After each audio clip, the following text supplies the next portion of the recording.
ومن أسباب ستر الله للعبد كظم الغيظ. أحبابي، من كظم غيظه، يقول صلى الله عليه وسلم: من كف غيظه ستر الله عورته. الله أكبر.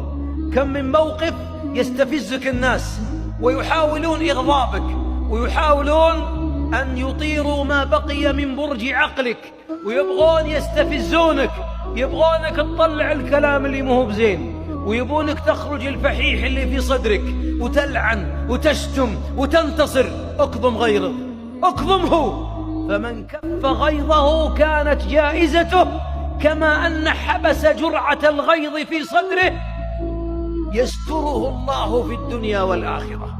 الله أكبر. ونحن في المدن الرئيسية كل من ركب سيارة وساق في الرياض ولا في أي مدينة من المدن الكبرى لابد يكظم غيظه في كل مشوار 20 مرة. يا الله من فضلك، هذا يلف عليك، وهذا يمسك فرامل، وهذا يهدي وهو ماسك يسار، وهذا يلف عليك ما درى عنك، وهذا يكتب رسالة جوال، وهذا يضرب بوري، وهذا يشتر لعقلك، يعني عقلك نص نص، وأنت تسبح وتهلل وتاركن الناس وتدعو للناس. أبشرك يا من كف الغيظ أن جائزتك، والحديث حسنه الألباني، أن الله يسترك. ومن منا ما يبي الستر؟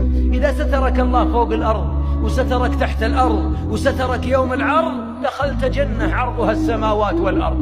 نسأل الله الكريم من فضله. فكفوا غيظكم، فإن من أبواب ستر الله أن يكون العبد من أخلاقه أنه لا يستفزه أحد.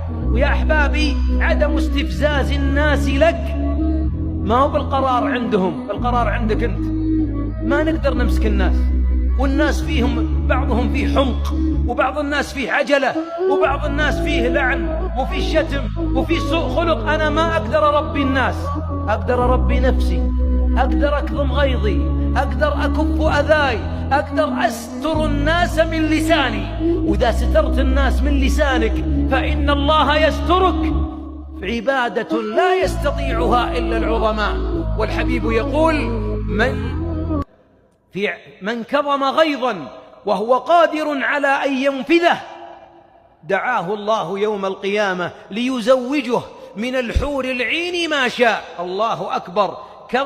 كظم